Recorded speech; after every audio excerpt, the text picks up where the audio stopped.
welcome back to another video. We're going to be getting started with Unit 4 for AP Comparative Government and Politics on party and electoral systems, as well as citizen organizations. Most of this unit is on electoral systems, and then the rest of it's on citizen organizations. For the most part, you're going to find the first half of this unit to be pretty dull. It's pretty raw, and it's not that exciting, in my opinion, compared to the rest of the course. I think this unit's probably kind of down there in the enjoyment sector. For the most part, the other units are very, very engaging. You learn all kinds of different functions of the government as well as the political culture. I think the last unit we just did, Unit 3, is absolutely fascinating, and a interesting transition is occurring between these two units. But we definitely go back into civil society at the end of this unit, and that's very interesting. So I added a lot of more information to that to kind of buff up the unit a little bit in this lecture. So it's not all entirely that dull for you. So try to stay awake, get some coffee you need to, and let's get started. So, of course, I have some resources for you to use if they're made. I have guided notes, I have some practice tests, and a key terms list. This list just tells you kind of a basics of what vocab you need to know and what you should really be looking for in using on your AP exam and your FRQs. As always, I will reference the course and exam description, which is a document that the College Board makes, and it tells you what's in each unit, what's in each subtopic for the unit, what you need to know for the AP exam. If it's not in this document, you don't need to know it. It even tells you the skills and the objectives that you need to have and be able to use on the AP exam, which is very, very important and very useful to you as a student who is taking this AP exam. Alright, without further ado, let's get started though. So, electoral systems and rules. So, an electoral voting system is a set of rules that's basically a backbone that determines how elections and referendums, which we learned about in the last unit, are conducted and how their results are determined, because not every country conducts elections in the same way. They're used to elect governments and the officials within them. So this is a very easy question for a College Board to ask on the AP exam. What are electoral systems electing? Well, they're electing governments and government officials. They could say regimes and regime officials. That's not right. They could say political systems and political system officials. That's also not right. It's specifically used to elect governments and government officials. And these rules, there's certain rules that govern all the aspects of the voting process. So such as when elections occur. They could occur every 4 years, every 6 years. They could occur irregularly, or they can only occur when the ruling entity dies. Who is allowed to vote? Are men and women allowed to vote? Are only adults allowed to vote? Are only citizens allowed to vote? Who can be a candidate? Do they have to belong to a certain political party? Do they have to be a certain race, a certain religion? Do they have to be a certain age or have any experience in political science? How the ballots are marked and cast, as well as how votes translate into the election outcome. Are they proportionally set? Or is it a winner takes all if they get the most votes? There's also limits on campaign spending. Do they have to spend a certain amount, a minimum or a maximum, on their electoral campaign? So what's the purpose of the electoral systems? We kind of already covered this, but a little more into that. So in some regimes, electoral rules and systems are structured to allow for a competitive selection of representatives. So in summary, we have electoral systems to maintain competitive elections and really maintain a democratic regime. That's what I'm taking away from this. In other regimes, though, the electoral systems are frequently changed to advance different political interests. In Russia, for example, in China, for example, the president in 2018 got rid of presidential term limits to advance his interests and the interests of the Communist Party. Now, that really wouldn't have made such a difference, because if his term limit had expired, they would just put in another communist president, but you can forget that. So, in the National People's Congress of China also selects members indirectly through a series of local and regional elections. So that's different from our other countries. The people select the officials that occupy the local people's offices. So they select the local individuals. That's what the people do, and that's set by the Constitution. And these people that are in the offices are responsible for selecting the National People's Congress, not the citizens. And of course, the Chinese Communist Party plays a major, major role, because the only people who have any voice, any power, are those that are in the Communist Party and support the interests of the party. There are 8 political parties that are allowed to operate within China. We haven't said this before. They are a fabricate, whatever you want to say it, of a multi-party system. They're supposed to kind of replicate it. It's supposed to appear that way, but the Communist Party is the only allowed governing party with any say whatsoever. So they're just kind of there for the inclusion, I guess. Let's go into the United Kingdom. So the United Kingdom's House of Commons members are directly elected. The House of Lords, the upper house, is not directly elected. And the House of Commons members are elected under single-member district, first past the post rule. Say first past the post 5 times. It's kind of fun. Now, what in the world are these systems? What's a single-member district? What's a first past the post rule? I've never heard of these terms. Eason, you're teaching me stuff I never knew before. Well, calm down. I'm glad you asked what they were, because I'm going to tell you what they were. So a single-member district is where each electoral district, they have multiple electoral districts throughout the country, that is represented by a single office holder. So the people within that district elect one office holder. So if multiple districts support a certain political party, there'll be multiple office holders in the House of Commons that are part of that political party.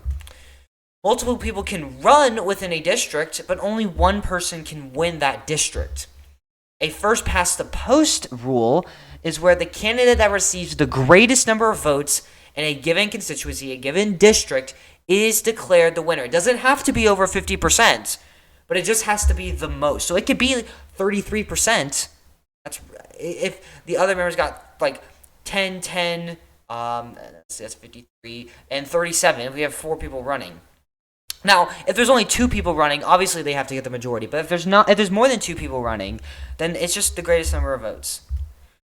And in the United Kingdom, elections are called for the House of Commons every 5 years, unless the government calls for another election, a vote of no confidence. And again, I'm going to reemphasize that the Prime Minister, who is the head of government, is not called in through an election. They are appointed by the majority party of the House of Commons. So Nigeria also follows a first past the post system. The House of Representatives is directly elected in, again, single-member districts. And the representatives are from each of the Nigerian states. The number of representatives elected from each state is based on the population size. So the number of districts within the states are based off the population size. The Senate has 3 members that are directly elected from each of Nigeria's 36 states. So it's kind of similar in the United States, where 2 members are directly elected from the 50 states. 2 major parties have alternated control of the National Assembly in recent years, and these are the APC and the PDP, the All Progressives Congress and the People's Democratic Party. And then the presidential and National Assembly elections occur every 4 years. So that makes it easy for you. Both the legislative and executive branch are elected every 4 years. Mexico, they have the Chamber of Deputies, which has 300 members that are directly elected in single-member districts by plurality, and an additional 200 members elected by a proportional representation party list system. What is that? So plurality, which goes to the 300 members, is where they earn the largest number of votes. It doesn't mean over half the votes or half the votes are required to win. This is how the president's elected. And proportional representation on the ballots is where voters indicate their preference for a particular party. And the parties then receive seats in proportion to their share of the vote. So they don't have to win the majority. They will win seats just in proportion to the vote. So if 67% of the voters indicate a preference for the PRI party, then they'll win 67% of the seats in proportion to the votes cast upon them.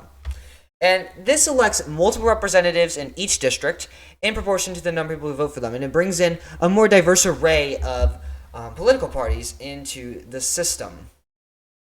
And it's very important to know, because the College Board loves this, that the Chamber of Deputies uses both systems. But you need to know that most of them are directly elected in a single-member district by plurality. If 1/3 of the voters back a political party, the party's candidates win roughly 1/3 of the seats. Yeah, that's just the example I gave you. This is actually the most common electoral system among the world's democracies. The Chamber of Senators is elected a little bit differently. We have 96 members elected in 3-seat constituencies and 32 members by proportional representation. So, again, both of these use proportional representation, but they're a little different in how the majority of the members are elected. Gender quotas in the party list system have helped increase female representation in the legislature. So there's been constitutional amendments, like official constitutional amendments, that have put requirements in women running for seats in the legislative system. They don't have to earn the seats, but they have to run for them. Now let's look at Russia. So the changes to the state Duma elections in Russia have returned it to a system in which half of the representatives are through single-member districts, and the other half is through proportional representation with a threshold. So you need to earn a minimum proportion to win any seats, which is a little different than what it is in Mexico.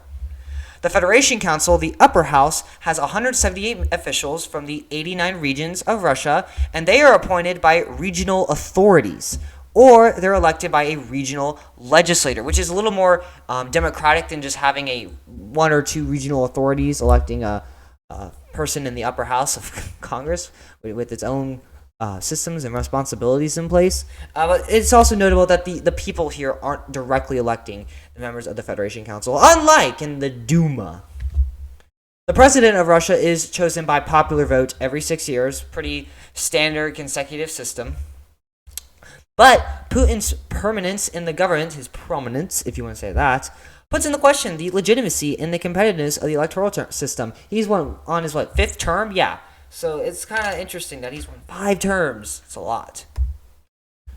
We're going to talk a little bit more about proportional representation. If you're a little confused on it, this should clear it up a little bit for you. So proportional representation relies on multi-member districts, multiple people running within them, because they're going to have to earn a proportion to the seats within the district. And this promotes multi-party systems, of course. So in proportional representation systems with multi-member districts, parties typically present lists of candidates to voters. Voters cast their ballot for a party rather than an individual candidate.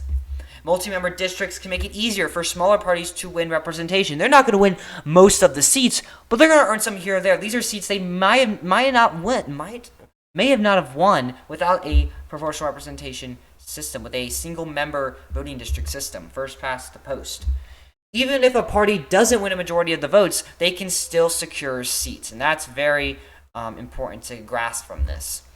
And this encourages the formation and participation of multiple political parties, and they can have a realistic chance of winning seats without an outright majority. I've said this so many times already. We're not even probably 10 minutes into the lecture. I don't really know. So that should be what you're taking away from this. In Iran, the Majlis members are directly elected in single-member and multi-member districts. A multi-member district, if you probably haven't figured that out yet, is where there's 2 or more seats assigned to a given constituency. Man, I'm butchering every word today. So a single-member district is where many will enter, one will win. A multi-member district is many will enter, many will win. And by many, I mean like a few, not like 1,000 people. It's not any of those people trying to get those 3D glasses from a Nickelodeon frozen meal. I remember those. So this sometimes requires a second round of voting. Why? Because there are times where no candidate wins an absolute majority. They have to win an absolute majority. That's a big distinguishing feature of Iran's elections. They have to win 50% or higher. And these second rounds of voting are called runoff elections. And the candidates are later vetted in by the Guardian Council. And it's also important to note that the legislative body lacks political party structures. People who are elected into the political system obviously have to follow Islamic Sharia law, and political parties can dissent from this. So there's not really any political party structures within the legislative, executive, and judicial bodies of the political system. Something else to note about these runoff elections is that the people who are in them are those like the first and second place winners. So if you have 4 people running in an election, it's really just the top 2, the neck and neck people who are winning. A small number of the 290 seats in the Majlis are reserved for non-Muslim minorities, particularly Christians and Jewish people and other religious groups, to try to increase some inclusion in the legislative system. It's not a majority. The majority is still reserved for Muslims, but it's a small number of seats. And Iran reserves these seats as these groups are viewed as monotheistic religions within Shia Islam. So all of these are monotheistic, just like Islam. So they reserve some seats. They have a little similarity. They have something to bond about. Not really. Baha'is, I don't even know how you say that, are not granted a seat in the legislature because members of this group are prosecuted as apostates to Islam by the Iranian government. So if you are seen as a threat to Islam, like this religious group, you will not get any seats. So there actually has been times where runoff elections has occurred, such as in 2016. So several districts across Iran experienced runoff elections. These are not done at the national scale. These are done at the district scale due to the absence of a clear winner who won the majority of the votes in the initial round. Again, you have to win the majority of the votes. One such district was the big city of Tehran, which is a key electoral battleground due to its huge population. It's very urban, very dense, and has a huge political significance. The top two candidates with the highest number of votes were advanced to the second round, as I said that they would, and this was known as a runoff election, and they saw intense campaigning. It was pretty much a 1v1, and they used voter mobilization efforts as well. The runoff election in Tehran, as well as in other districts across the country, underscored the importance of a two-round voting system and ensuring that winning candidates have significant support from the electorate. Let's continue on with our election rules and our regimes. If you could take a guess at what country this graph is showing, you're cool. So proportional representation, parties appoint legislative members proportional to the election results. They're voting for a party, really not a candidate. And this can increase in the number of political parties in the national legislators and increase in the election of minority and women candidates. It's greater in systems that features multi-member districts, like in Mexico. Yeah, this is a Mexican Senate in 2018. Look at all the parties here. We do have a clear majority party that's won 44% of the Senate, but we have some smaller ones as well, like the MC and the PES and the PT that won less than 10% of the Senate. Now, not all proportional representation systems have multi-member districts. This is just what they promote. There is a drawback, though, and it can lead to the proliferation of small parties and coalitions, and this can lead to a challenge in forming a stable majority government. There's so many different views. It can lead to gridlock and instability, and nothing can get done because everyone is dissenting from one another. If you have a more uniform government, it's going to be a lot more efficient because there's going to be less gridlock and everyone's agreeing on the same issues and the same ideas within the body. And this fragmentation can result in instability and policy gridlock. So less policy can be passed because they're not going to agree as much. And this can weaken their political legitimacy. It's all coming back, full circle to Unit 1. Let's continue. Single-member districts promote two-party systems, not multi-party systems.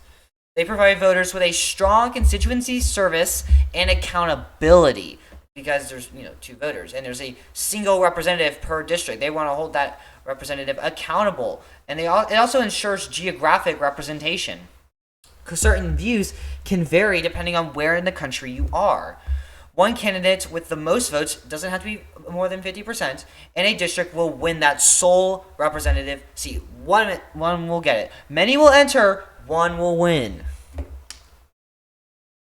So this graph shows the House of Commons elections in the United Kingdom in 2019. We can definitely see that the Conservative and Labour Party are the prominent parties in the House of Commons. We have some other ones in there, but they're just so much smaller and less prominent than the Labour and Conservative parties. It's negligible. All right, let's continue talking about electoral systems. We're going to kind of focus on the presidential electoral system. So Mexico's president is elected by plurality of the national popular vote, not an absolute majority. So it's just whoever gets the most votes will win. Presidential candidates in Nigeria will, again, plurality. They win the most votes and secure at least 25% of the votes in 2/3 of the Nigerian states. So that's kind of important there. It's to really show that there's geographic representation across the entire country, and they all support a certain president. And this also reflects their federalism and divisions within the political system at a state and local level. Presidential candidates in Iran and Russia, there's a comparison, write this down, they must win an absolute majority of the popular vote in either the first or second round of national voting. So they both can have runoff elections. If no candidate wins an absolute majority in the first round, the second round is conducted between the top 2 vote earners in the first round. Majority rules in Iran, Nigeria, and Russia provide the winners with a national mandate. If they win a majority of the vote, it is viewed as having the support of the people to pass policies they see fit, because the majority of citizens voted for the candidates and their platform. Now, what's the majority rule in Nigeria? They don't need a popular vote. No, they must win 25% of the votes in 2/3 of the states. So their majority rule deals with states. That's very important. That's a contrasting feature there. Look back on the second bullet point here. Presidential candidates in Nigeria must win the most votes and secure at least 25% of the votes in 2/3 of Nigeria's states. While in Iran and Russia, they must win an absolute majority of the popular vote. So it's just a difference between the type of voting here. But it is still considered a majority rule. So let's look at this graph here. Election of Russia in 2018. Obviously, Putin won almost 77% of the votes. And this was when he was serving his 4th term. Yeah, I think he is on his 5th term by now. But I mean, look at this. Some people got less than 1%. Kind of interesting. Here's Nigeria in 2019. Definitely a big 2-party system here. The APC and the PDP, the All People's Congress, and the People's Democratic Party. The APC definitely won. You can see that geographic representation. But you can also see kind of a division here. The APC is more prominent in the north, while the PDP is more prominent in the south. And as we talk about what these political party systems believe in later on in the lecture, you might be able to figure out why. All right, this is Mexico in 2018. This is their presidential election. We see really 3 major candidates here. Jose got almost 17% of the votes. And then Andres, while he got majority of the votes, he got 54%, he didn't have to get 54% to win. So that's very notable here. And look how red this is. Look how much support there is for Andres in his campaign. Very interesting. This definitely shows geographic representation. This is Iran in 2021. As we said earlier, there's not really any political party system within the country here. So yeah, there was definitely no runoff election because they won an absolute majority. All right, let's talk about regulatory organizations. These are organizations that oversee elections, and different political systems use such organizations to set various rules about ballot access and electoral competition. Iran's Guardian Council excludes reform-minded candidates, people who want to reform the country, or those who do not support Islamic values. So they're not put on the ballot at all. They are limited from it, and this will limit the number of candidates and reduce electoral competition and representation. Because obviously not everyone in Iran is Muslim. Most of them are, but not all of them. As part of the democratic transition, Mexico and Nigeria have created independent election commissions, and their role is to reduce voter fraud and corruption and manipulation, to make the elections more free, fair, and competitive. In Mexico, they had the Federal Electoral Institute that regulates elections by overseeing voter registration, candidate registration, ballot design, vote counting, and resolving electoral disputes, because those happen at times. In Nigeria, similarly, they have an independent National Electoral Commission, and this will regulate elections via registration, candidate nomination, polling station management. They actually have security forces in polling stations, vote counting, and, of course, resolution of electoral disputes. So there's some commonalities between these two regulatory organizations in our democratizing countries. One thing I really want to show you, this is just really cool, to kind of lighten up this lecture, is biometric voting in Nigeria. This is a very recent current event here. So in 2015, the INC implemented significant reforms to improve the transparency and credibility of the electoral process. Great. And this involved capturing voters' biometric data. Remember, bio means life, and this uses such as individuals' fingerprints and facial features to create a unique digital record for each voter. And the whole purpose of this was to avoid voter duplication. They didn't want people voting twice, because obviously no 2 people had the same fingerprints. These reforms included the introduction of biometric voter registration and the use of electronic voter card readers to verify voter identities and prevent fraud. Only registered voters with valid voter cards are allowed to cast their ballots. And these measures have contributed to the overall credibility and fairness of the electoral process. Seems pretty cool. Yeah. Okay, so now we're going to talk about appointment systems. And these are where individuals are just directly appointed into office. This is different from when they're vetted in. So in Iran, Majlis members are elected and vetted in by the Guardian Council. They're not appointed by the Guardian Council. This means they're chosen by the Guardian Council, which they're not. So this is where they're chosen by bodies and they're not elected in. So some regimes will use an appointment system for membership in legislative bodies to promote diversity of viewpoints. Others use it to advance a certain political agenda. So these kind of contradict each other, and it just depends. You could probably classify this as democratic versus authoritarian. The United Kingdom has an appointment system for the House of Lords. They are approved by the monarch with recommendations made by the Prime Minister and an independent commission. They're not directly elected. And this promotes diversity as there are more of these appointments than hereditary appointments. Those exist as well in the House of Lords, where someone earns a seat just because they have a certain heritage. Half of Iran's Guardian Council members are selected by the Supreme Leader. Half of them are nominees from the judiciary with the Majlis' approval. And this allows for more diversity as there's more voices appointing the nominees. There's different bodies here. All appointed officials must follow Sharia law, of course, and the Supreme Leader is ultimately able to have the final say in all decisions. They are approving it. Yeah. Let's continue on with this. The appointment process for positions in the Federation Council is done by regional governors and the regional legislator, not directly elected.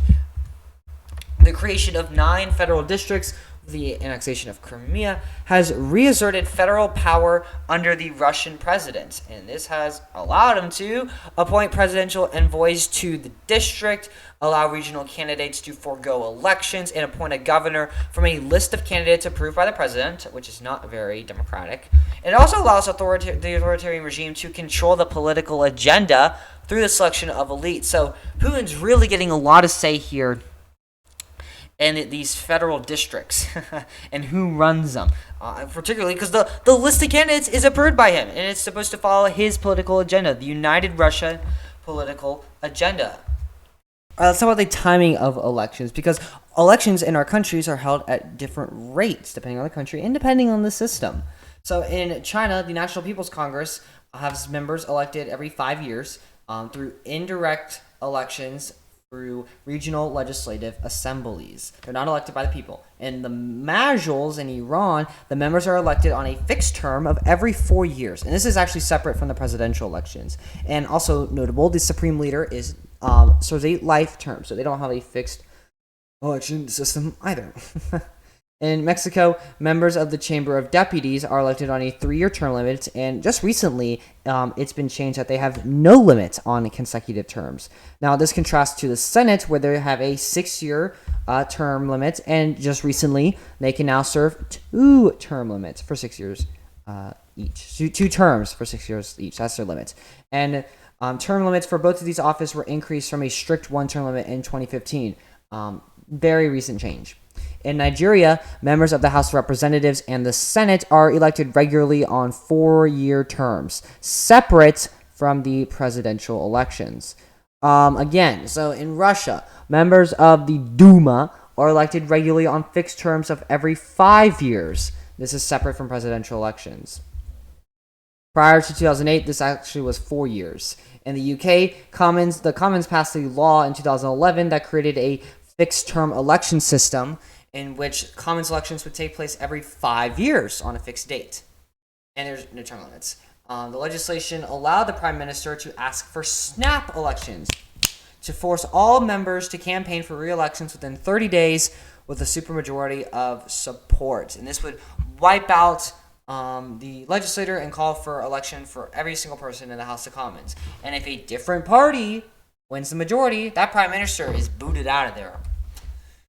The legislator actually approved of a snap election in 2017, just 2 years after the fixed-term Commons election. And look here, it's a table. It's a table for you because I'm the best and I organize things so well. So in the UK, they have no executive term limits, and then the legislature, they only have term limits, but they do have elections every 5 years, unless a snap election is called. In Mexico, the executive has a sexenio, which means they cannot rerun after 6 years. So they can have one term for 6 years. Their Senate has 2 terms of 6 years, and the Chamber of Deputies has 3-year terms, but with no consecutive limits. In Nigeria, the president can serve 2 terms of 4 years each, and the Senate and House of Representatives, each member can serve 4 years each term, and they can have unlimited terms. In Russia, the prime minister and the president serve 2 terms of 6 years. However, you can flip-flop from president to prime minister to president, kind of like Putin's been doing. And in the Duma, you can serve a single 5-year term, and then the Federation Assembly, the Federation Council, if you want to call it that, it has a single 4-year term. In China, there is no presidential term limits as of 2018, and then in the legislature, there are 5-year term limits. In Iran, the supreme leader can not be removed unless it's through the Assembly of Experts. And then the president serves 2 terms of 4 years each. And then the majority members serve 4-year terms. All right, we're going to move on to political parties. This is where things start to get a little interesting now in the unit. So political parties are groups of individuals with similar ideas about politics, and they're organized to acquire and exercise political power, of course. And they are there to promote their beliefs and their goals and reach certain objectives and pass certain policy. They're essential institutions to democracy. They provide a platform for politicians to campaign for office. They lead to competitive elections, and they allow populations to engage in organized politics because individuals can become a part of and support these political parties and be engaged. Civic participation is pretty important. You should have strong civic participation. You taking this course, though, is a big step. So they are found in both democratic and authoritarian regimes. While they, for the most part, can promote democracy, they can also promote authoritarianism. And we'll see how. You probably already know how. Authoritarian regimes can use them to monopolize a country's direction and limit diversity and dissent. They can have political parties, but they can have a majority political party, a dominating political party, or where there's only one party able to have power, China. And this explains the presence of one-party systems. Democratic regimes promote multi-party systems with competition. And now we're going to talk about dominant versus one-party systems. These are different, and College Boards expects you to know these differences because if you use them interchangeably or incorrectly on your AP FRQs, then you can just kiss goodbye those points. It'll sail away on a paper airplane through your window in the gym that you're taking the test in. So a dominant party system is where one major party wins the governing power. And in Russia, for example, they have a dominant party system, which is dominated by United Russia, and this occurred starting in 2000. Mexico, prior to 2000, had a dominant party, the Industrial Revolutionary Party. Multiple parties are allowed to run, but one will inevitably win and hold the power, most of the power too, across the branches of government. It's, again, many will enter, one will win. And this can be found, of course, in authoritarian or democratic regimes. One-party systems are different. One-party system is where a single party has political party control in the ruling system. So they have no other parties that are allowed to exercise power. They're all outlawed, or they just do not enjoy any effective political power. In China, remember, there's 8 other parties. They're not entirely outlawed, but they don't enjoy any political power or any effective political power. And these are only found in authoritarian regimes. And China and the Communist Party maintain centralism and order. They're a great example of a one-party system. They do allow 8 other parties to exist to just broaden discussion and consulting and stuff. Iran doesn't have any official political party system, so they don't have a dominant religious party or anything. They don't have any systems to begin with in the first place. There is no party. There's no partying. Go home. In Russia, let's talk a little bit more about the rules ensuring a one-party dominance in the country. So they increased party registration requirements to make it harder for parties to run.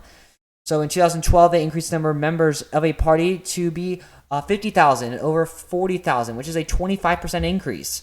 They allow only legally registered parties to run for office. So, for example, only parties that are registered with the Ministry of Justice are allowed to participate in elections at the national level. So you have to go through a lot of steps to get there. They use selective court decisions to disqualify candidates as well, so the law can get in the way of someone running for office. We're going to look at some examples. So our first example is Alexei Navalny. I believe that's how you say it. So that's him in the top right corner. He looks pretty serious. Navalny was an oppositional figure to United Russia as part of a different party. He was an anti-corruption activist, definitely opposition to United Russia. And he has faced a variety of different legal challenges that have been targeting him to disqualify him from running for office positions. So in 2013, he was convicted of embezzlement from a state-owned timber company, in a case that was widely criticized as political motivated. Everyone kind of came out and says, this was no accident. Many saw this trial and inevitable conviction as an attempt by the Russian government to sideline him, kind of get in his way, bumping off the track, and prevent him from running against and ultimately challenging Putin, because people don't like corruption. So they're going to see this big anti-corruption activist coming in, and they're going to like it, and they didn't want people to like it. Navalny's disqualification from running in the 2018 presidential election, of course he got disqualified, he was convicted, and further reinforced this perception that it was a form of political manipulation, and it was made to suppress his voice and served as a kind of a foundation that the Russian government likes and will suppress the opposition. And later on in 2021, Navalny's organizations were then labeled as extremist organizations by Russian authorities and the Russian government. And this has banned him and his allies, his supporters, from participating in elections. So you can really see here how this was really debated as a politically motivated event here. And there's a lot more to this case. This is kind of the bare minimum here. If you want to look it up, I highly encourage you to. It's very interesting. We actually have another one. This is Sergey Furgal, I think. Furgal. And he was a member of a different party, the Liberal Democratic Party of Russia, the LDPR, which is not Putin's party. Putin's party is United Russia.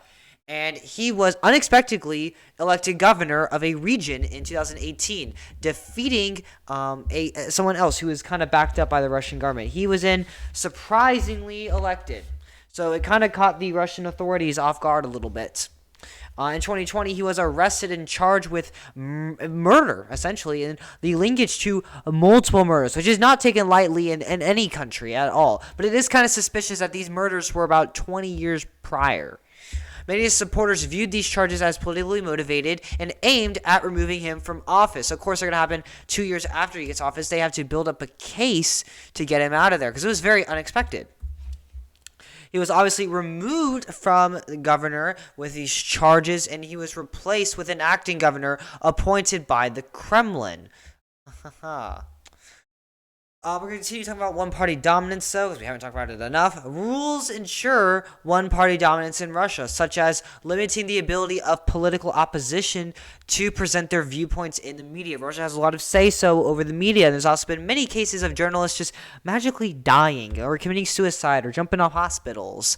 State-controlled television centers exist, and they are there to dominate the media landscape and control what people see within the country. And opposition parties really struggle to get any say-so in what's put on these channels and access mainstream media outlets that are frequently used by the Russian people. There's also an increasing threshold rules to limit party access to the ballots. There's a lot more requirements that you need to have, such as members, to be considered a party and to be on the actual ballots. And this is kind of to weed out smaller parties or prevent those from developing. If you see a lot of rules, you're not going to want to do it. This is just a cool costume I saw here. I thought it was funny, so I put it on the PowerPoint. So threshold rules can include requiring parties to have a minimum percentage of the vote to gain seats in parliament. So yes, they can be on the ballot, but they need to gain a certain amount of seats in the legislature. Can make it difficult for smaller parties to enter the political arena and have a say-so and have a voice in policy making and the political system. And this will consolidate party among the larger, more established and prominent parties that are also backed up from the government, and it makes it harder for new challengers and opposition to emerge. Threshold for parties to enter the Duma is 5% of the national vote. And while it may not seem like that much, it actually is a ton, considering the population of Russia is pretty big. And this can be a very, very, very significant barrier for smaller parties to get it into the Duma and have any political say-so.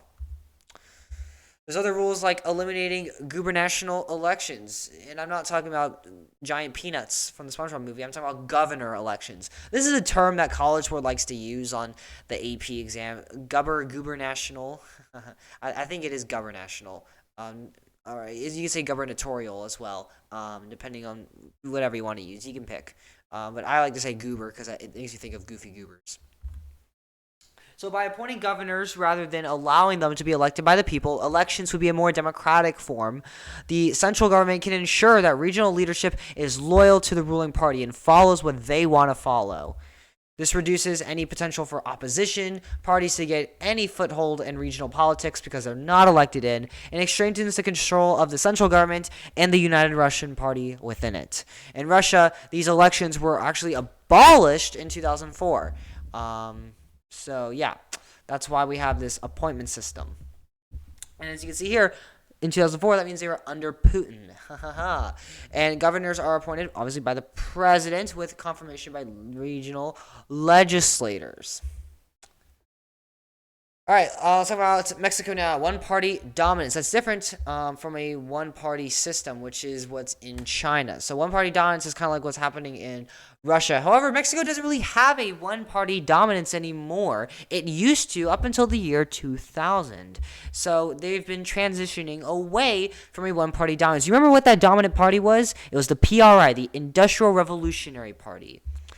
So they've eliminated el dedazo, which is a tradition where the sitting president handpicked his successor within the party. Not an election, not a free, fair, competitive election. And this ensured continuity of power and the continuity of a one-party dominance. He handpicked him. That's why I put the little Ubi gif here. And this facilitated a more democratic process for selecting presidential candidates, opening up the possibility for internal party competition. When we eliminate someone just picking their successor and we put in elections, obviously it's more democratic. And we're opening more competition, more opposition, more voices, more parties, more candidates, and they're going to emerge rather on merit and their ideals and popularity rather than their friendliness and family and closeness to the actual president. It's not about who you know as much anymore. They've also decentralized and reduced one-party power at the subnational level. They've included electoral reforms that have increased the competitiveness of state municipal elections and measures to strengthen local government structures and promote citizen participation. So they're really emphasizing federalism in Mexico. That's what we're seeing here. And this is a great question that College Board can ask you on the AP exam, is about one-party power and federalism. They're really setting you up for it, and it's not something all the students really know a lot about. So I would drill this into your head that they've put in electoral reforms that increase state election competitiveness and strengthen local government structures that promote citizen participation. And citizen participation could be voting, it could be campaigning, it could be supporting candidates, using the media, being politically aware. There's all kinds of factors that contribute to citizen participation. And decentralization, allowing opposition parties to gain a foothold in state governments and municipal councils. So we're not seeing the national government have a lot of say here in our local governments. It's going to be more local citizens impacting where they live, forming a community, a political community. They've also established and strengthened the National Electoral Institute. And the whole purpose of this institute is to oversee the electoral process all the way from voter registration to electoral oversight. Nigeria, we see a multi-party system, and this is very democratic. We want such competitive elections, and it can influence representation and formal political participation by citizens. Typically, we see multi-party systems increase political participation, like we saw in Mexico there. So Nigeria's multi-party system includes about 30 registered political parties. They have two dominating strong parties, which is the People's Democratic Party and the All Progressives Congress. And they have a third party having a degree of electoral success. Not as much as the other two, though. In 2015, their president became the first president elected who was part of the APC, not the PDP. So we can see here multiple parties have hold the electoral office position, such as in Mexico. And in Russia, we haven't really seen this happen in the past 24 years. The APC has also won majorities in Nigeria's Congress after the dominant party control by the PDP. But they also have a strong influence in the legislative branch as well. The UK, obviously, we have a multiple party system. We've talked about this before. It features competition primarily to two major parties, like in Nigeria. And these parties are the Conservative and the Labour parties. And they control the legislative and thus control the executive because the Prime Minister is chosen by the majority party in the House of Commons. And this is obviously done through first past the post election rules that will favor majority parties. Minor parties have some regional representation, like the Scottish National Party, and they're able to win some seats in the legislative representation, but not majority of them. So, in 2015, the Scottish Nationalist Party won 56 seats in the House of Commons, which is a good amount of seats. It's a fair amount. They'll probably get a voice or two in there. And they've become the most electorally successful regional party in the House of Commons elections. Some legislators, such as the House of Commons, are highly organized by political parties, with voting based on strict party discipline that influences policy making. Some legislators, such as the House of Commons around the world, are highly organized by political parties. So you vote on policy based on what your political party supports. And we see that a lot in the United States. And it's very, very organized on strict party discipline. And the UK, for the most part, is like this as well. You will vote for a policy that your party is backing up. Now, there have been times where this really hasn't occurred. In 2013 with the legalization of same-sex marriage, and in 2019 on Brexit. These are rare occasions where party members were allowed to vote against the preferences of their party. They could really kind of do what they wanted to do, and they wouldn't face any penalties. All right, so let's talk about catch-all political parties. This is something that you may see on a question or two on the AP exam. Not that important, but you need to know it. So catch-all parties earn support from groups with different characteristics. So they will, as time goes on, change their beliefs, or they'll emphasize certain heightened issues. Their main goal is to attract popular support, and they have very ideologically diverse platforms because they want to gain as many followers as possible, and that's their main goal here. Gain as many followers as possible and grow as big as they can. These parties are willing to change their minds on issues to encourage more votes, particularly when elections come around. They may have a broad spectrum of beliefs as well. They may be religiously tolerant or tolerant of certain sexual orientations and such. Like United Russia, they're often the dominant party in a dominant party system because they have such a high array of supporters, a variety of different backgrounds. And they earn wide support from different people and tends to support popular pragmatic policies over ideological policies that face significant opposition.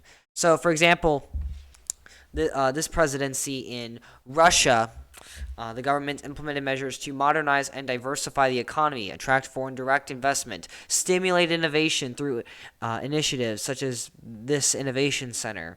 So this party, the United Russia Party, had all these measures too that can really benefit the people as a whole. If you have a strong economy, that's benefiting everyone here. And these policies were addressed to address economic challenges in the country as a whole and improve Russia's economy and competitiveness in a global market. It was a very pragmatic approach to economic development. All right, let's talk about the Chinese Communist Party because we haven't talked about it enough. In China, we have a one-party system, the Communist Party of China. It has controlled the government and military since 1949, which is still pretty recent. It's not even 100 years yet. And they have 8 minor parties that have very limited, basically no power, and they kind of fill minor political offices just to be there, just for fun, Policymaking is entirely in the hands of the CCP. These 8 minor parties at the national level basically have agreed to let the CCP do what it wants to do, or the parties will be disbanded. So it's kind of a threat. These minor parties may participate in the National People's Congress. How nice. But they can't really do anything unless their participation is agreed upon by the CCP and their voice agrees with the CCP. As individual politicians prove themselves in a village or a county or a province, they gain support. They have the opportunity to move up within the CCP and have more influence on policymaking. So the more communist you are, the more power you have. The average citizen, though, has no influence. You have to climb up the ladder, and they don't elect these individuals once they The average citizen, though, has really no influence until they start climbing up the ladder. They don't elect these individuals once they start moving up the party hierarchy because the individuals are appointed from within the CCP. So they're not elected, they're appointed. Very, very, very important that you get this in your head. All right, in Iran, there's no parties. There's a curfew. They have no political parties. It's just a big, fat, religious theocracy there. And no political party structures for the most part. They have some small little groups that are very loose. They have political alliances with not really strong linkages to constituents and people. They exist, but they don't do anything. Kind of like in China. But in Iran, they don't really acknowledge them. In 79, revolution year, they recognized the freedom of association, or the formation of parties, societies, political or professional associations, as well as religious societies. So basically political groups that unite under shared beliefs, sort of like a political party, but they're not political parties. And these groups can be Islamic or pertain to a certain other religious group like Christianity or Judaism that are minority religions. However, they cannot violate the principle of independence, freedom, national unity. They can't try to divide the country. They can't violate any Islamic law or anything that was even remotely close to violating Sharia law in the Islamic Republic. So parties and individuals are vetted by the Islamic government, similar to China. You have to agree with Islam. If you do not, you don't get really any say-so. Unless you're one of those little minor seats in the majors. But if you got those few little seats for non-Muslim people, they don't really do anything. They're kind of useless. And you have to share similar views to the supreme leader. There is no opposition. No exceptions. All right, let's talk about Mexico. So yeah, we're going to talk about the PAN, the PRD, and the PRI. I put PAN here. I put a picture of bread because PAN in Spanish is bread. A loaf of bread. That's why I put a picture of loaf there too, in case you didn't get it. So in Mexico, they have a multi-party system dominated by two parties, the National Action Party and the Party of the Democratic Revolution and the Institutional Revolutionary Party. These are our three major parties, and they are allowed to form coalitions to nominate candidates for any particular election. What's a coalition? A coalition is a group of political parties that join together to form a government. That's all it is. So the PAN, National Action Party, it's backwards. PAN, National Action Party, it's kind of funny. The candidate Vincent, I don't know, Mr. Fox won the presidency in 2000, ending 71 years of uninterrupted rule of PRI. So PAN overtook PRI after 71 years. The bread is coming in, and he served as president for 6 years, because that's the term limits. PRI candidate Enrique Nieto won the presidency in 2012. He was a PRI candidate, and he served as president for 6 years up until 2018. The Morena, not the PRD candidate, Andres Manuel Lopez Obrador, or you can abbreviate to AMLO, won the presidency in 2018 and has served since. We've seen three different parties win the presidential election in Mexico since 2000. And that's a great sign of multi-party systems and democratization. And Morena candidates have since held majority seats in both the legislative chambers as well. And the PRI PAN have as well. But not since 2018. 2018 has been a Morena a Morena rule, essentially. Now, it is 2024. It is election year. So we'll see how that goes with the presidency. So let's talk about bread some more. The PAN. So their ideologies are center-right, and in the United States that's more conservative-based. They're founded in 1939, and they're traditionally representative of these conservative interests. They're historically associated with free market economic policies and Catholic social values, because a high portion of Mexico's citizens are Catholic. They emerged as a major political force in the political system in the 80s. That's when they really got their foothold, and they won the presidency in 2000, ending that 71-year rule of the PRI. They have a very strong foothold in the northern urbanized regions of Mexico, particularly among the business interests and the urban middle class, because the north is where the big cities are. That's where the big services and manufacturing economic systems are located. So they're really getting that middle class in the business workers and the employers. So we can see here, this is actually the 2018 election. I should have done it 2000, but this is 2018. So we can see here that Morena has a foothold right now in the political system. And then the PAN, the National Action Party, it got 2 states in that election. But there's a very clear winner here. Let's talk about the PRI, though, because they didn't really get anything in the last election. So they're center to center right, kind of like the PAN, a little more left-leaning than PAN. They were founded in 1929, and they were a dominant political force for 71 years, for the majority of the 20th century. And they practice corporatism and state intervention in the economy, which is different from the National Action Party, because as we've discussed, the National Action Party promotes more free market ideals. They are traditionally characterized by authoritarian and clientelist practices, maintaining power through a network of individuals, a network of patronage. They underwent a significant transformation, though, in the late 20th century, and embracing democratic reforms, and they lost the presidency in 2000. And they have since sought to modernize its image, kind of go through a transformation, rehabilitate itself, as you would. It's gone through rehab to change its political landscape and retain influence in various regions, but especially in the rural areas. Remember, the National Action Party has a foothold in the urban areas, and the PRI wants a foothold in the rural areas. Look at that. And we have finally the PRD party. They are center-left to left-wing. They were formed more recently in 1989. They were a merger of smaller parties that kind of mixed together, and they were all kind of left-leaning individual groups. They were originally a more socialist and a populist party, advocating for more social justice, reforms, redistribution of wealth, and human rights. They have faced internal divisions, though. I mean, if you have so many different groups coming together, you're going to have divisions, particularly over who actually is controlling and who has the power and the leadership and the strategy. They have a stronger presence in Mexico City as well as some of the southern states. So they're diffused throughout the country just a little bit. And they have some say-so in marginalized communities as well that want that redistribution of wealth. Let's talk about Nigeria a little bit. And the reason I didn't go over the Morena Party, in case you're wondering, is because the College Board doesn't really have anything for you to learn about it. So I'm not going to waste your time on it because it's so recent that they're not going to test you on it. So in Nigeria, there's multiple parties, as we discussed, and there's ethnic quotas. Yes, there's ethnic quotas that affect representation in the federal legislature. So the Constitution provides for political parties that is backed up by the Constitution, and they have the Independent National Election Committee that has the power to oversee elections and political parties. So in the 2019 election, we had 91 political parties. Many with inclusive quotas to ensure the voice of minority groups, because we have so many different ethnic groups. We have hundreds of ethnic groups in Nigeria throughout the 36 states. And this led to numerous complaints from Nigerian voters from the ballot, because the ballot was just too long. There's Squidward, I'm Squidward. Is there any other Squidwards that they need to know about? Any other candidates? No, there's 71 candidates that ran for the election. Just too many to pick from. It would very much discourage me from voting.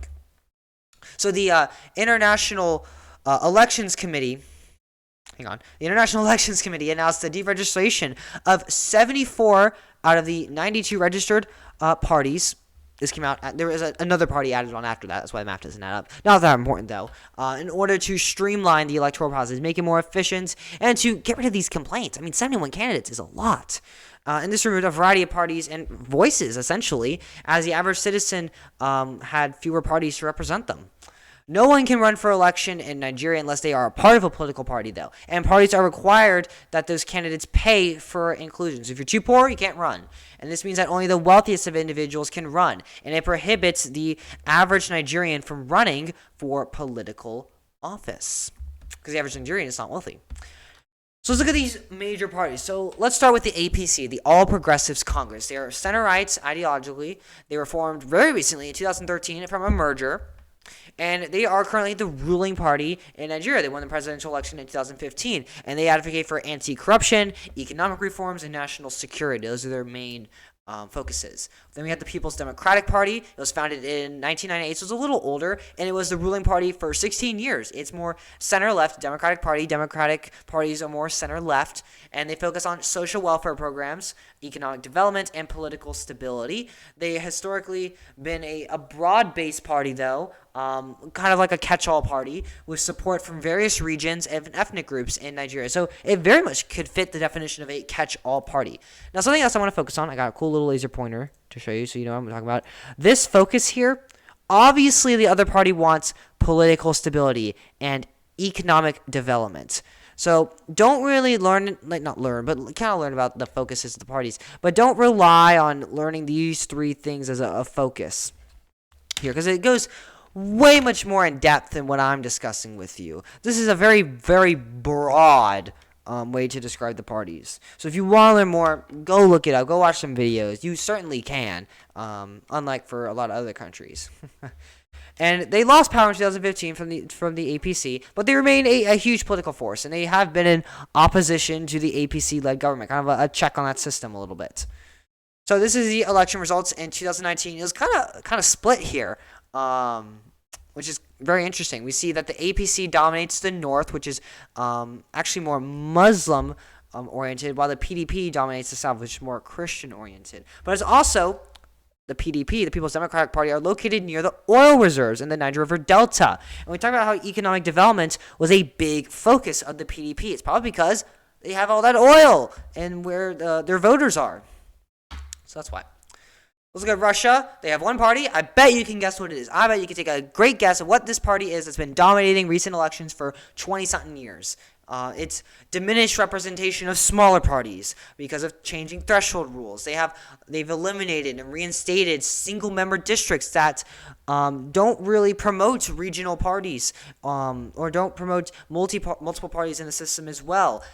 It's really focusing on a single party, a single candidate as a result.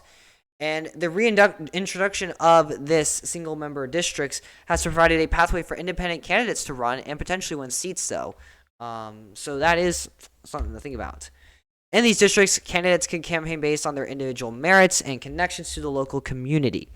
So, yes, single-member districts promote one winner and single parties, but if you have a single district that kind of encompasses a community, you can get candidates to win from certain communities and represent community interests. So that's just something to keep in mind. And they're not really focusing on party affiliation. However, there are 48 registered parties in Russia, but only 6 of them are represented in the Duma. And United Russia is obviously the dominating one. And there's only one with the majority of the seats. 340 out of 450 seats. And yeah. So we can see here the Communist Party. Why is the Communist Party at 57 seats? Remember, the Soviet Union was communist. So there's still some little crust and crumbs here in the Duma. But for the most part, United Russia, yeah, it does dominate the Duma a little bit. We got some other parties, though, like Just Russia and New People and the Liberal Democratic Party as well. Next slide. So this is just more election results instead of the legislature. This is the executive. And we see here Putin. Wow, he has a very strong foothold in the executive election here. And you notice how they called him an independent instead of part of the United Russia Party? That's kind of funny. So yeah. All right, let's move on to the United Kingdom. So they have single-member districts with plurality elections that diminish minor party representation. It favors larger, well-established parties. That leads to a winner-takes-all outcome, kind of like a poker game a little bit, if you got all those aces. And the winning party will gain the representation for that district, and they'll earn the most seats in the House of Commons. Minor parties really struggle, especially if they're dispersed over the country, and they don't win as many seats. Or enough votes for any seats. Well, I guess it's the same thing. Single-member districts allow regional parties, though, to win legislative seats, such as the Scottish National Party. Look at that SpongeBob seat. That's pretty cool. So, I guess what I'm trying to say to you is that smaller minority parties that are not regionally based struggle in single-member districts. We saw this in Russia as well. Regional-based parties that are based on a region like Scotland or Wales or a local community, are the ones that are winning seats. If that clears anything up for you. Regional parties typically have more concentrated support, and that's why they have a lot more voters concentrated in one area. Their home, where they come to play with their toys. And they can actually benefit from the first past the post systems, focusing their resources on winning seats in those regions. In areas where a regional party has strong support, it's able to win a plurality of the votes, enabling it to secure representation in the legislature in the form of seats. So we have the Labour Party and we have the Conservative Party for the most part. The Labour Party is center-left to left-wing. It was founded in 1900, so it's kind of old, and it emerged from labor and socialist movements, especially those that arise as a result of the Industrial Revolution. Their core principles include social justice, equality, workers' rights, and the economy. They traditionally advocated for state intervention in the economy over free market systems, and this was to address social inequalities. Throughout its history, the Labour Party has implemented significant social reforms in the country, such as the establishment of a national healthcare system and the welfare systems after World War II. The support base has included industrial workers, trade unions, and progressive intellectuals, the people who are committing to the labor in the economy. But it's also broadened its appeal to include a wider range of voters. They want to be more of a catch-all party because I get some more votes and more power. And this particularly is in the urban and ethnic minority communities. I think Harold Wilson here kind of looks like George Clooney, and that's why I put those two pictures there for you. So yeah, he was a prime minister. They've had multiple notable prime ministers though. So yeah, and that means they've had multiple instances where they are the majority party in the House of Commons. Put those connections together. So about the Conservative Party. So it's center-right to right-wing. It was founded in the early 19th century, and it is the oldest political party in the United Kingdom. So very interesting. Its core principal values include individual liberty, free market capitalism, and traditionalist values and approaches. They advocate for more limited government over government intervention in particularly the economy, and they prioritize fiscal, which is just economic responsibility. And this fiscal responsibility refers to government spending. So they refer to safe government spending and smart government spending that won't put them in any deficits or debt or ruin the economy for the country as a whole. They're traditionally associated with interests of the upper class, the business community, and rural landowners. So the Labour Party is more urban and focused on the laborers. We're looking at the business owners and the rural individuals. But they have also broadened their appeal to include the suburban and middle-class families. Conservatives have implemented policies aimed at deregulation, privatization, and reducing the size of the state and its role in the economy. They're basically looking at that form of limited government here. It has a strong history of electoral success, particularly having majority in the government for the 20th and 21st centuries. They've had notable prime ministers such as Winston Churchill and Margaret Thatcher and David Cameron. These are names that are probably coming to mind more than from the last slide. So this is the House of Commons in the UK. That's Boris, in case you didn't know. He has a lot of funny pictures for some reason. And we can see here the Conservative Party, while the Labour Party has over 200 seats, the Conservative Party definitely has a foothold and a majority in the House of Commons. So, yeah, very interesting. We also see some other parties like the Scottish National Party and the Liberal Democratic Party and the Green Party and the Democratic Unionist Party. Okay, so we're going to move on finally from elections and talk about social movements, which is a big part of this course as well. So socialist movements involve large groups of people, individuals coming together with a common purpose for a political or a social change. So sustained grassroots organizations, which we're going to talk about, demand reforms and changes in existing socioeconomic or government practices. So they don't like something regarding the economy or the government in the country and they want it to change. It could be as simple as a law or an economic system. So there's a variety, and we can see we're going to look at so many examples here. There's a lot of social issues. That's why they're called social movements. There's also a lot of economic focuses as well. They can be large or they can be small. They can be more formal or they can be more informal groups of individuals. They can be more complex organizations so that earn a lot of funding to focus on these issues. And they're very, very specific issues. They're not like political parties that have a wide variety of interests and people. They're loosely organized, but they have sustained significant campaigns in a variety of countries, even in the United States, to support a goal, particularly either the implementation or the prevention of a change in society's structure or the values, such as through policy. So if you're kind of confused, we're going to look at over 30 examples. You're not going to be confused by the end of this. So let's talk about grassroots social movements. Now, what's that star doing on here? I will tell you what the star means. So grassroots are social movements that exert their power from the local level to the regional, national, or the international level. They work from the bottom up. So it typically starts with a small group of people in a local area, like a city, really gaining their power. So they conquer the entire city. They're not really conquering it, but they're gaining popularity in the city, then the region, then the country, then internationally. They're moving from the bottom up. They're moving up from the grass to the sky. That's why they call it grassroots. They're rooting. So in the UK, we see an environmental conservation grassroots, such as the Extinction Rebellion, that often start with local chapters organizing protests. That can be a very simple way to spread a social message. They can have awareness campaigns and community initiatives. In China, we see grassroots movements that face severe repression, of course, from the government that really controls civil society and dissent. They have the China Labor Bulletin that works to support workers' rights and organize grassroots campaigns for better working conditions, despite them facing government censorship and crackdowns. All right, the star here means that this is important. It means you should know it, okay? So I would write this one down. So in Nigeria, we see social justice initiatives like the Bring Back Our Girls movement. So this emerged at the local level in response to the abduction of schoolgirls by the Boko Haram Islamic terrorist organization. So throughout grassroots activism, this Bring Back Our Girls movement gained a ton of attention globally, both in the country and outside the country. And this led to obviously pressure on the government to take action to rescue the kidnapped girls and combat Boko Haram terrorism and hold them accountable.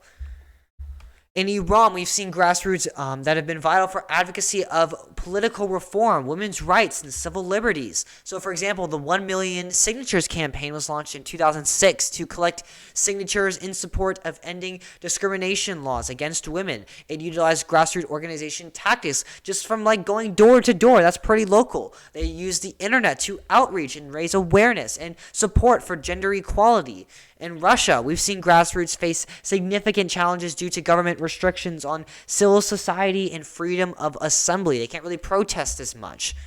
Movements like the pro-democracy group Open Russia have managed to organize at the local level through networks of activists and volunteers. Efforts aim to promote democratic values such as human rights and political reform, albeit in the context of an authoritarian governance.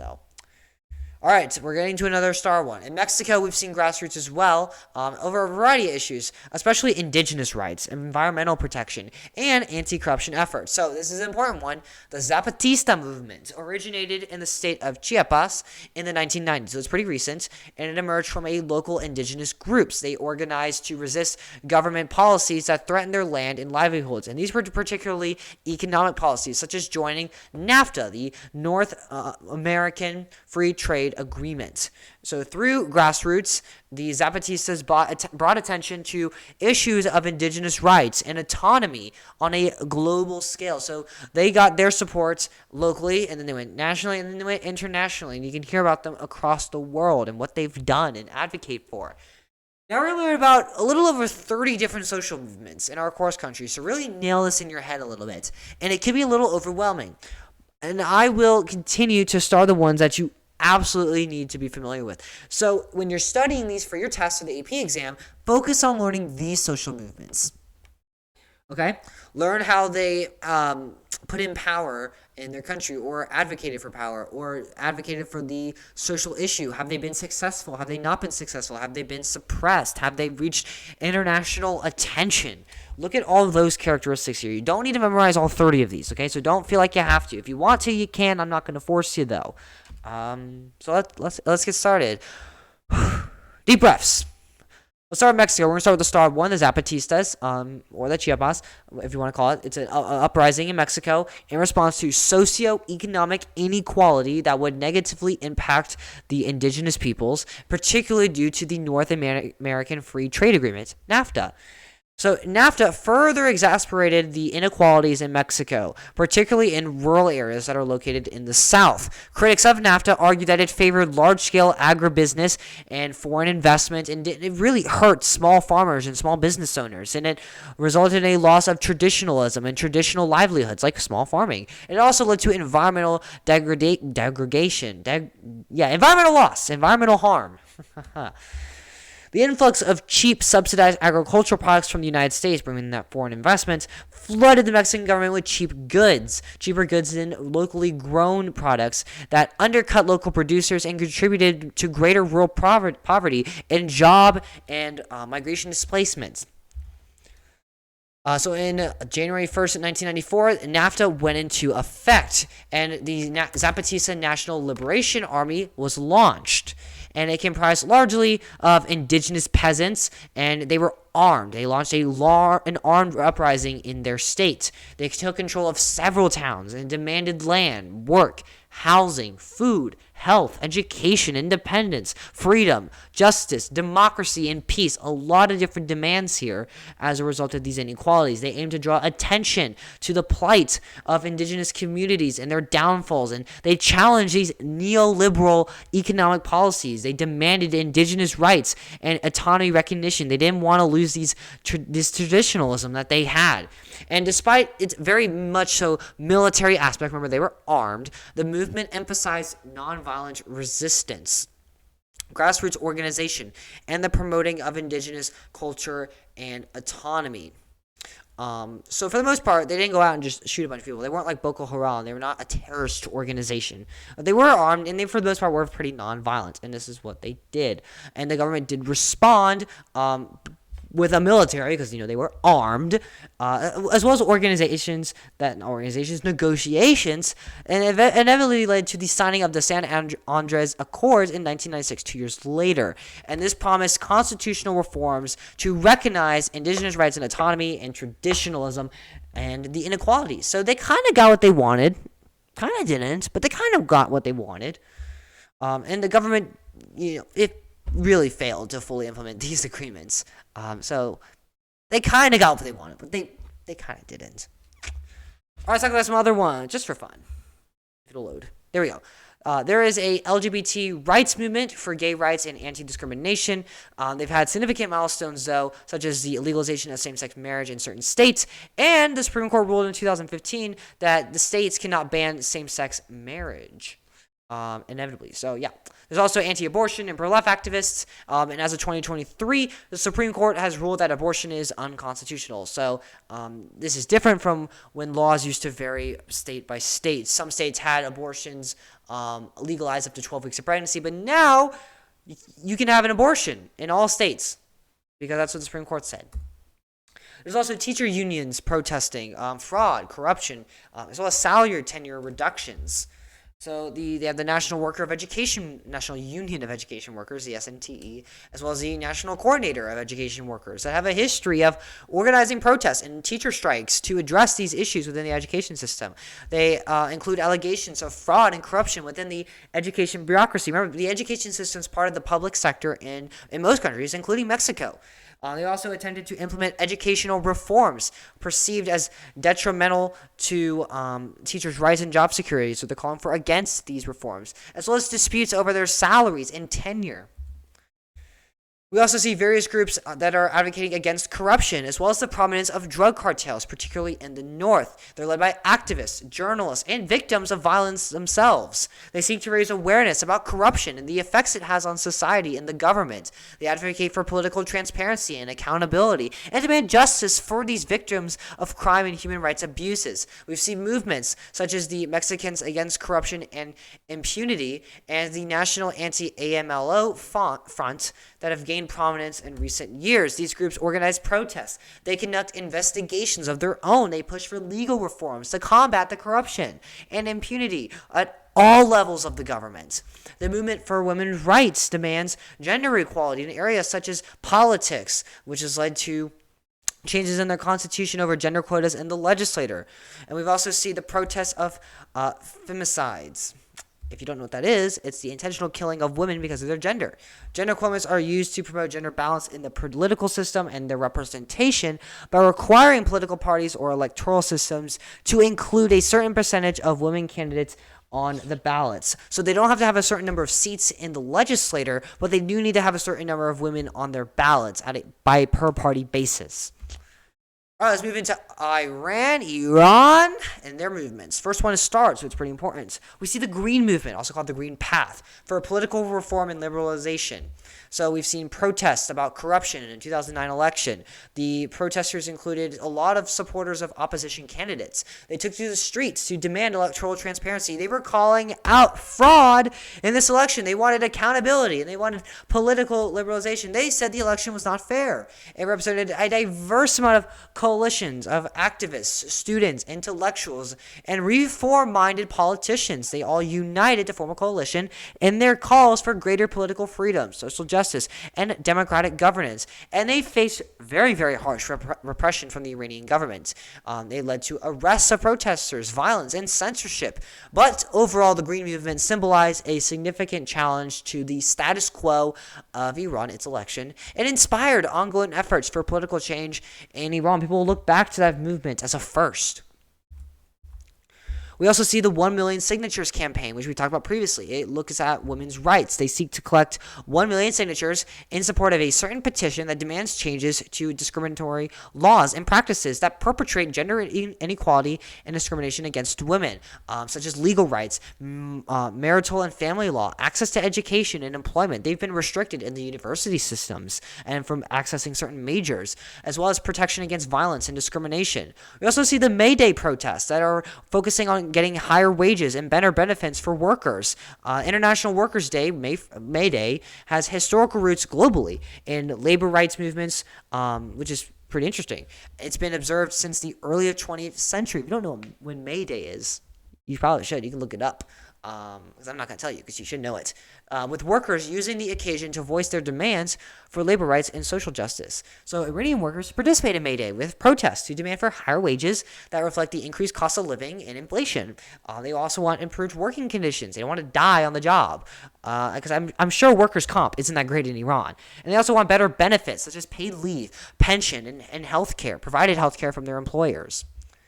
All right, so now we're going to move on to the movements in the United Kingdom. So one that you're probably familiar with already or you've heard of because it's very recent is the Leave movement, Brexit. And this was the movement that ultimately led to the UK's withdrawal from the EU, the European Union. It had supporters that saw the European Union as undemocratic and imposed different regulations and the restrictions on the UK, and it limited its sovereignty and ability to govern itself.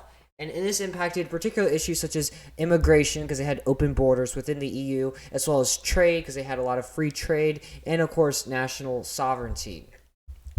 And this movement resulted in a referendum in 2016, and the majority of the voters, barely the majority of the voters, opted to leave the European Union. And this took a while, it took a few years, but they ultimately withdrew right before COVID took a big hit on the world, in January 31st of 2020. Another movement we see here, another very important movement that we see is the Scottish Nationalists and the formation of the Scottish Nationalist Party that have made efforts to increase independence, awareness, as well as autonomy growth within Scotland. Pretty important. And they formed their own political party that's gained some seats in the House of Commons, as well as some other groups that advocate for Scotland and its autonomy, and ultimately become an independent country separate from the United Kingdom.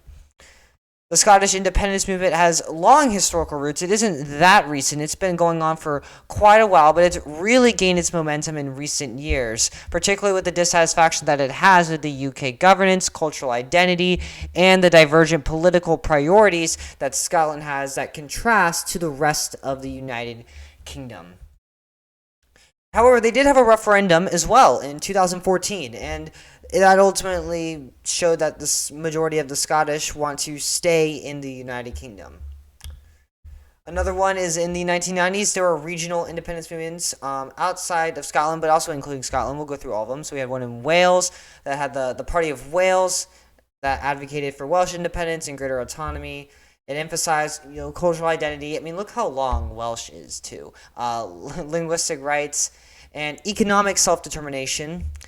In Northern Ireland, we see nationalist parties that campaign for the reunification of Ireland, and an end to the British rule in the region. So what they see is not only separation from the United Kingdom, but also rejoining with Ireland. If you don't know, Ireland and Northern Ireland are separate entities. Ireland is a country. Northern Ireland is a region in the United Kingdom.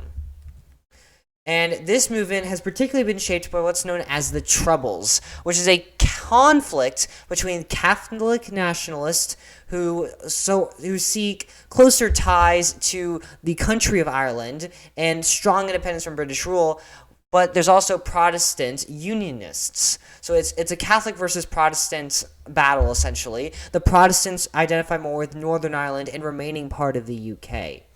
In Scotland, of course, we have the Scottish Nationalist Party, as well, which is, pretty important. But the Scottish Nationalist Party is the one that you'll probably see most likely on the AP exam.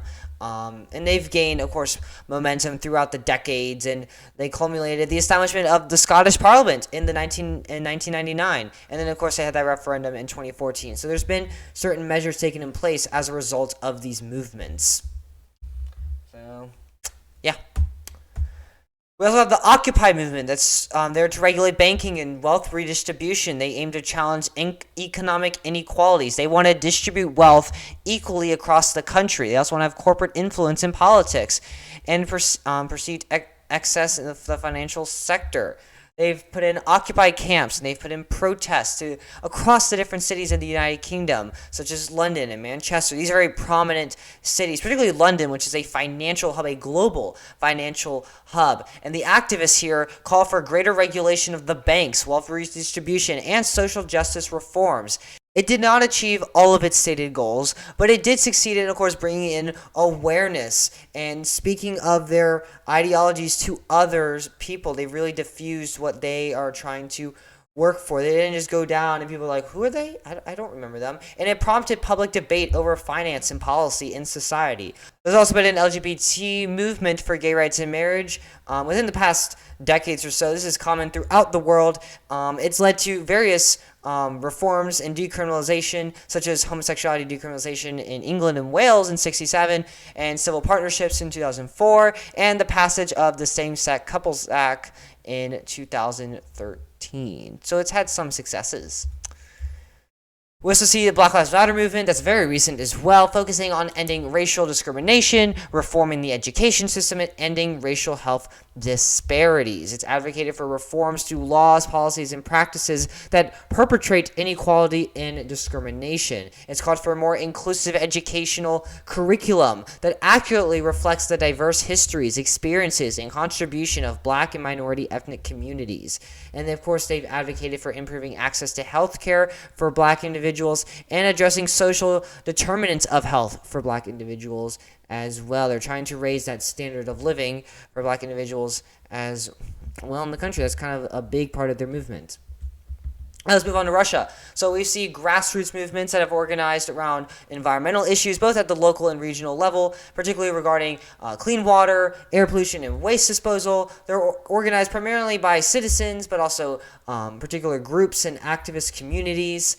We also see the Left Front, which is a movement against globalization. It's a coalition of leftist organizations and activists in Russia, including socialists, communists, and others. So these can be very radical individuals. They've concluded demonstrations against multiple multinational corporations. So those are organizations like Apple that are prominent in a variety of countries and have really connected the world together. Because, I can see someone with an iPhone in Russia. I can see someone with an iPhone in America and in Mexico. I can see people with iPhones in Australia. They're everywhere. These left-front demonstrations have also been against international financial institutions, as well as trade agreements that connect various countries together. They're globalizing society. And we'll get into globalization more in the next unit. And other manifestations of a global economic system, global capitalism. There's also a movement to ban hostels in order to stop, restrict, or regulate urban development in Moscow. Moscow has been seeing a lot of urban growth and population incoming to the city. And there's been movements to try to regulate this development. So they're banning hostels. Hostels are budget accommodations for travelers, and they've proliferated in the past few years, leading to concerns about their impact on residential neighborhoods, housing affordability, and quality of life for local residents. The movement calls for measures to limit this, regulate the operation, and protect residential areas from negative impacts such as tourism and transient populations. All right, we have an important one coming up here. First, we have the Federation of Independent Trade Unions. It's a labor organization, and they work for what you would think a labor organization would work for: better pay, benefits, and pensions across industries. They've engaged in collective bargaining with employers. They've lobbied government authorities for labor reforms and provide representation for workers in disputes with their employers, because they're not always going to get along. Have you seen SpongeBob, Squidward, and Mr. Krabs? Don't get along in every single situation. There's also an LGBT gay pride movement for gay rights and marriage equality in the country. They advocate for various issues such as anti-discrimination laws, legal recognition of same-sex relationships, protection from hate crimes, access to health care, and the right to express one's gender identity and sexuality open in public without fear of prosecution or harassment. There's been an implementation of laws such as the gay propaganda law, which effectively bans the promotion of non-traditional sexual relationships to minors, leading to increased censorships and restrictions on LGBT advocacy and visibility. Now, there's a lot more to this law than I've described here, and I probably should have rewritten this a little differently here. So, what this law essentially does is they will not show gay relationships to minors, such as in the education system, or if you have a minor dedicated good like a toy, you can't show that within the country. And this has been perceived by individuals as increased censorship and restrictions on LGBT visibility in Russian society. Very, very controversial, very highly debated. I recommend, looking into some of these movements, whether this one or another one. It could be the Federation of Independent Trade Unions, if you find that interesting. We also have some other Russian movements. We're not done yet. We have the March of Millions that was there to protest election fraud. It gained momentum in response to Russian parliamentary and presidential election frauds, particularly in 2011 to 2012. They were really looking at irregularities and that's not right. That's fraudulent. It was met with heavy-handed response from the government. They did not like this, and they arrested protesters. There was police violence and crackdowns on this opposition, and it did not achieve its immediate goals on electoral reform. But, of course, it brought awareness and widespread advocacy for public dissatisfaction with the elections and the political system. All right, let's move on to China. We see Minyan, which is a Chinese democracy movement that works to encourage democracy, and it works to advocate against authoritarianism. It advocates for political reform, democratization, and protection of human rights. They have activists that includes intellectuals, students, and descendants that promote the ideals such as freedom of speech, freedom of assembly, multi-party democracy, and rule of law, all of which you would expect to see in a democratic society, all of which you don't see in China. They faced severe repression from the government with no surprise. They've seen harassment, surveillance by the government, arrests, and imprisonment for their advocacy and organization efforts. And of course, they haven't seen really any big successes either. There's also the umbrella movement that's also been promotive of democracy, independence, and autonomy, but for Hong Kong, a region within China. So for this course and many other courses in life, Hong Kong is a part of China. It's not considered its own country.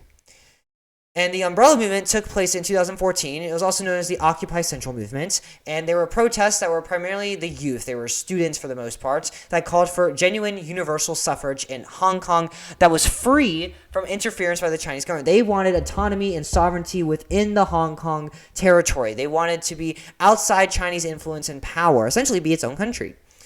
The movement adapted the use of umbrellas as a metaphor, a symbol of peaceful resistance against police tear gas and pepper spray during the protests. They were showing they were unarmed. We are not violent. And it did not achieve its immediate goals, who would have thought, but it drew international attention, which is very good, due to the erosion of democratic freedoms and autonomy that were taking place in Hong Kong. So this is a cool picture of me. Look at all those umbrellas here. They really brought people together. within Hong Kong. This is actually just a really cool picture too. You can find many more of them online. We also see the new citizens movement that fights against corruption. It advocates for measures to combat political corruption, promotes civic engagement among the people, and protect the rights of marginalized groups such as migrant workers and petitioners. There's also a movement for an independent Tibet, which is a region within China as well. They want more autonomy and independence from the rest of the country. They have religious differences, language differences, and ultimately cultural differences between the Tibetan people and the majority of the Eastern Chinese people in the country. They seek to challenge Chinese rule within Tibet. They view it as oppressive and illegitimate. They see it as unneeded. They can have their own autonomy and political system. There's also an LGBT movement for gay rights and anti-discrimination, and it's made some strides in recent years with increased visibility and awareness, and obviously support for LGBT rights. There's still been a variety of challenges, again, because we're talking about China, and because it's still a newer movement and still gaining momentum, and they've seen censorship, social conservatism, and government repression.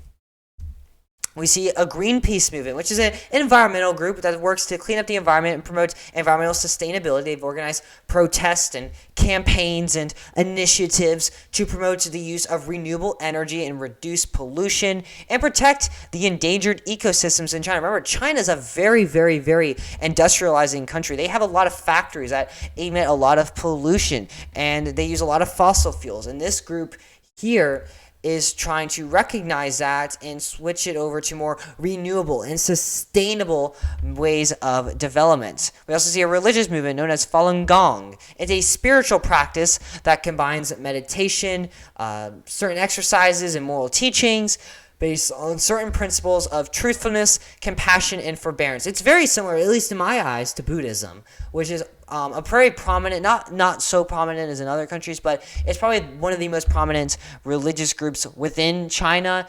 Certainly not the majority of people in China are Buddhist, but it is you can find people who are Buddhist within China. And that's thanks to the proximity that it has to where Buddhism was originally started in South Asia. And you actually look up some cool Buddhist temples within China. It very so matches the Chinese architecture there. This movement gained popularity in China in the 1990s, but it was banned by the government in 1999 as they cracked down on practitioners and accusations of destabilization within the country of this movement. In Nigeria, we see the Labor Congress, which is the NLC. They work for better wages, benefits, and better infrastructure. It's a very, very prominent labor union within Nigeria, and they advocate for the rights and welfare and well-being of workers. We see a separatist movement in Nigeria, in the southeastern region, for the actualization of the sovereign state of Biafra. And this traces roots back to the Nigerian Civil War in the late 60s, where this group attempted to secede from Nigeria during this time. And this led to even more conflict that led to widespread devastation and death. Now they seek to bring back that struggle for their independence. They have grievances such as marginalization, political exclusion from the rest of the country, and economic inequality faced by the Igbo ethnic group and other people within the region. They say that they don't fit in with the Nigerian country as a whole. They want their own country that they could fit in with. We also see Occupy Nigeria that works against the elimination of subsidies for gas and food. It's a socio-political movement that's emerged very recently in response to the government's attempt to eliminate fuel subsidies in 2012. It's mobilized mass protests and demonstrations against the removal of subsidies on essential commodities because they believe that it would result in economic downfall, increased prices with inflations, and it wouldn't be sustainable for their economy. All right, we see an important one coming up here. MEND. It works on issues such as the environment, local autonomy, and control of oil and indigenous rights. It's a militant group, though, so that's very important. Militant group. There's a picture of it. They have weapons. They are armed. And they're found in Nigeria's oil-rich Niger Delta region. They advocate for environmental justice, local autonomy, and greater control of oil resources by indigenous communities. They're recognized by the government as pretty much a terrorist organization now. And they've emerged very recently due to environmental change and economic exploitation and governmental neglect. And particularly, this is very important, the multinational oil corporations that operate within Nigeria that can hurt domestic business and indigenous communities. And they have engaged in acts of sabotage, pipeline vandalism, and armed protesting.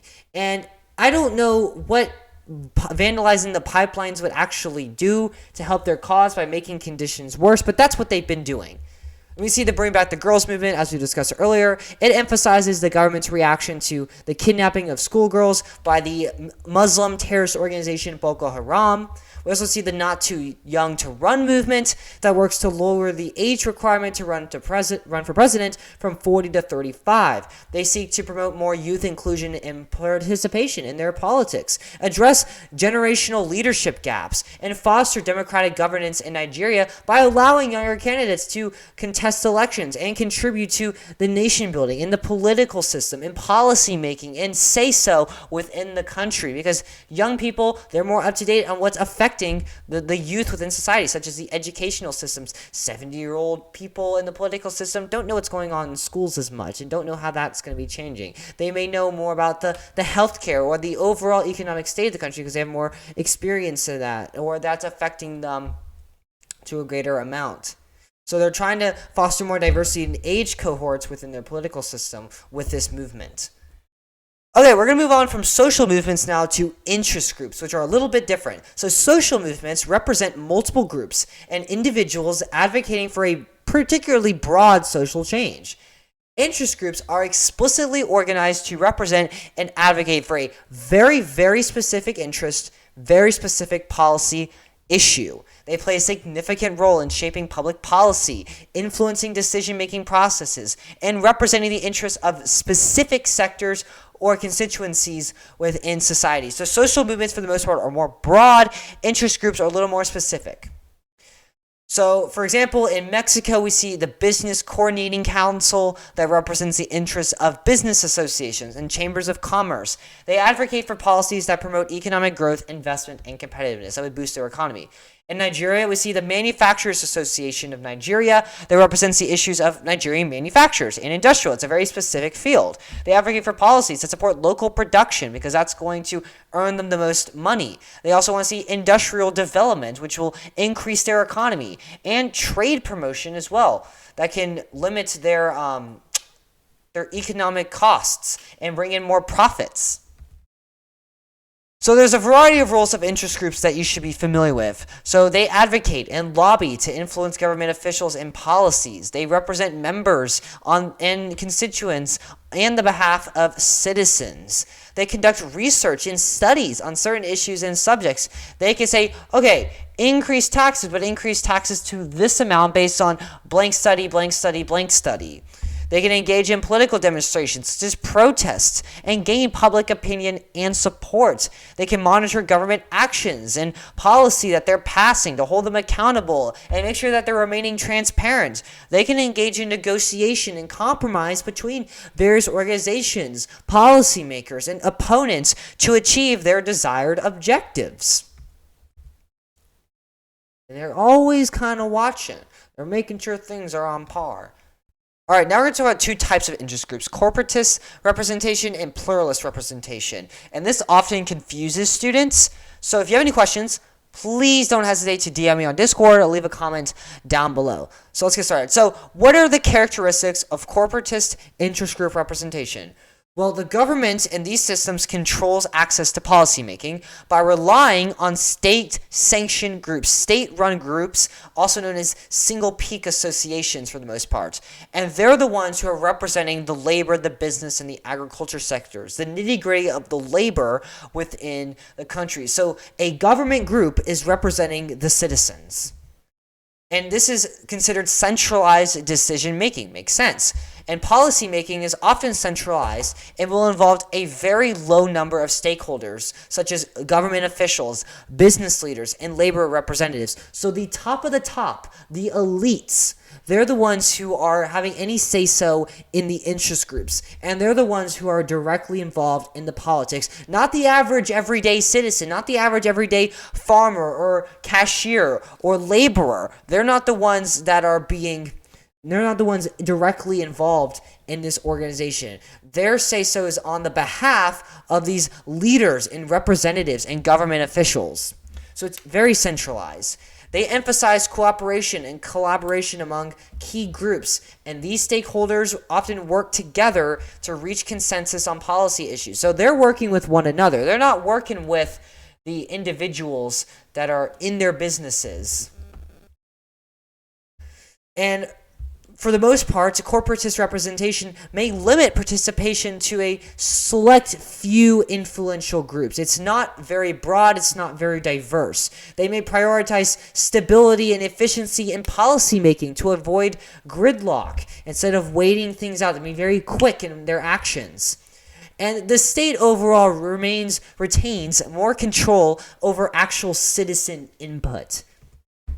So let's look at Islamic labor councils. So Islamic labor councils represent the interests of workers and laborers in various economic sectors. It's an example of corporatist representation. They're formally recognized by the government and operate under the supervision of the Ministry of Labor and Social Affairs. They're a channel through which the government will directly communicate with workers and address labor-related issues with these top individuals and government officials. They negotiate collective agreements, wage policies, and labor regulations on behalf of the workers, and they're doing this at a national level, not a local level, not a regional level, a federal, national level. Their activities are tightly controlled by the state, and dissent is often, for the most part, suppressed. So these interest groups are incorporated into the state's political system, into the state apparatus, to manage social and economic affairs that are in line with the government's objectives. Now let's look at pluralist representation, which is essentially the opposite of corporatist representation. So pluralist systems promote competition among autonomous groups, not linked to the state. So that's the big difference here. That's one of the big things that College Board may ask you on the AP exam, is that pluralist systems are not linked to the state, particularly not as much as corporatist systems.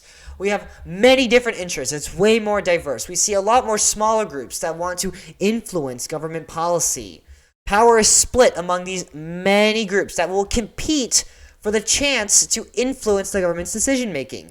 And this is more prominent within democracies, of course. They encourage voluntary discussion and autonomy of groups from the government. They emphasize equal access to the political process. All interest groups can participate, voice their concerns, and advocate for their interests, regardless of their size. They don't have to be too big or their resources. They don't have to be too wealthy either. They don't have to be the top-notch business owners. We can have the average day laborer, the average day farmer in these organizations and access to influencing the policy making within the country. Power is dispersed. It's not as concentrated. It's not centralized. It's diffused among various groups. This prevents any single group from dominating policymaking in the decision-making processes. Not a single group has so much power. It's diffused. And this helps prevent tyranny and ensures the diverse perspectives that are considered. So an example here would be the Confederation of British Industry. So this is the CBI. It's a business organization. Very commonly, interest groups are business organizations. You'll come to see this if you learn more about it. And they're a voice for British businesses, and advocate for policies that promote economic growth, competitiveness, and investment. It provides a platform for businesses of all kinds to express their views and concerns and priorities to policymakers and legislators. They've engaged in lobbying and advocacy efforts to influence policy and decisions on issues that affect businesses and society as a whole, such as infrastructure, taxation, regulation, and trade. It operates independently from the government. It's not overseen directly by the government, and it represents a diverse amount of interests and has a diverse amount of members from all kinds of backgrounds, such as large corporations and small and medium-sized enterprises, as well as industrial associations. And they play a very crucial role in shaping economic policy debates and promoting the interests of the business community within the UK. Now, Mexico's pretty important because, as we know, they're democratizing and they're seeing a transition. So, interest group systems can change over time. And this is represented by Mexico's transition from a corporatist system to a pluralist system. And this is obviously evidence of democratization. And this is evidenced by their greater diversity, competition, and autonomy among interest groups. Interest groups have been around, and they used to be organized into formalized structures that closely aligned to the PRI ruling party. Remember, they were the dominant party in the executive branch for 71 years in the 20th century, and they were known as official unions, and they were controlled directly by the government and played a huge role in managing policies. And this transition has essentially eliminated that and diminished that. And the transition has been driven by factors like democratization, economic liberalization, and social mobilization. A lot of sensations there. As Mexico's political landscape has become more open, competitive, and diverse, and has changed over time, we've seen the emergence of new interest groups, new prominent and influential interest groups that represent a diverse amount of interests, such as labor and business and environmental advocacy, human rights, and social justice. And yeah, that is Unit 4. So we've gone through legislative electoral system and rules, as well as executive electoral systems and rules, political parties and examples of political parties within our countries, what social movements are, examples of social movements, interest groups, and examples of interest groups in Mexico's transition. And yeah, pretty cool. This is a very interesting unit. We kind of jump all over the place here. Please like and subscribe. It really, really does help me out. It's free, which means it costs $0. If you have any questions, comments, or concerns about anything, just DM me on Discord or leave a comment down below. Go watch the Unit 5 lecture if you haven't already. There's practice tests in the description down below, and I'll see you guys soon. Adios.